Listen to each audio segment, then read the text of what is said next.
For Dark Matter News, I'm Leo Ashcraft. If anything unusual happens to you on Friday, you'll have the right to say it was once in a blue moon. The July 31st appearance of the month's second full moon will be the first such occurrence in the Americas since August 2012. Every month has a full moon, but because the lunar cycle and the calendar year aren't perfectly synced, about every 3 years we wind up with two in the same calendar month. But Earth's satellite will most likely not appear blue at all. Typically, when a blue moon does take on a bluish hue, it is because of smoke or dust particles in the atmosphere, such as occurred in a volcanic eruption in 1883 when the Indonesian volcano Krakatoa erupted, spewing so much ash into the atmosphere that the moon took on a bluish tinge for years, night after night.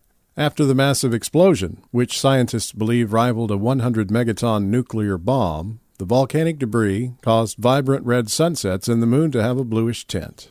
The dark blue tone of an evening sky can affect the coloring we perceive as well. So when the phrase once in a blue moon was coined, it meant something so rare you'd be lucky to see it in your lifetime. The most recent blue moon that was truly blue in hue was in Edinburgh, Scotland in September 1950. This is Dark Matter News.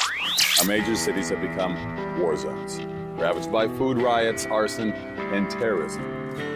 Our rates of unemployment and homelessness have never been worse in the Second Great Depression. You just heard a clip from the action suspense movie thriller Alongside Night. The movie stars Kevin Sorbo, TV's Hercules, and star of the hit movie God's Not Dead. Freedom's not dead either. In a collapsing near-future America, brilliant high school senior Elliot Vreeland searches for his famous missing father and family, putting him between an out-of-control federal government and a revolutionary anarchist underground. Dr. Ron Paul recommends this movie, saying, "I believe Alongside Night will advance the cause of liberty." Be among the first to order the Alongside Night Deluxe 3-disc Blu-ray DVD combo pack, stuffed with hours of extra features. To order this eye-opening movie thriller for only $16.95, including shipping and handling, call 800-527-2375 or online at buymovie.today. Once again, 800-527-2375 or online at buymovie.today.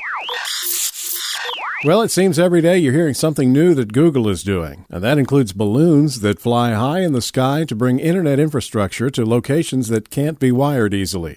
This week, Sri Lanka announced that it's the first country to ever get universal internet access from Google's Project Loon. Thanks to a partnership with Google, the country promises affordable high-speed internet for all of its residents. This is a landmark moment for Loon, and clearly for Sri Lanka.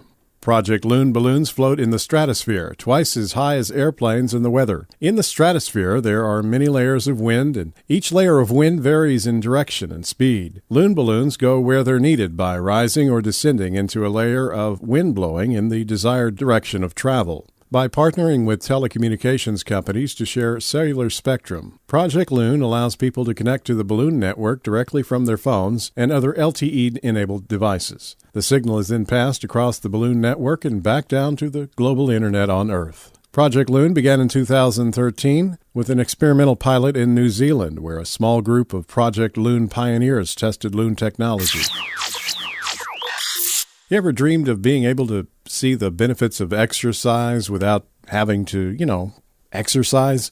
If so, research from Britain's University of Southampton published this week gives a glimpse of what may be possible in the future. Ali Tabasoli, a professor of chemical biology, and Felino Kagampang, an associate professor in integrative physiology, reported that they had synthesized a molecule that acts as an exercise mimic by tricking cells into thinking they have run out of energy. Dubbed Compound 14, the new molecule does this by triggering a chain reaction of events in the cell. Compound 14 inhibits the function of an enzyme called ATIC, which plays a central role in insulin signaling in the body. That in turn leads to the buildup of something called ZMP, known as the master regulator of metabolism in the cells. It's ZMP that makes cells think they have run out of energy and activate the cell's central energy sensor, which is known as AMPK. The cells compensate by increasing their glucose uptake and metabolism, changes that typically occur during exercise and that lead to weight loss. The researchers said their next step would be to examine the effect of long-term treatment and how it works to improve glucose tolerance and reducing body weight.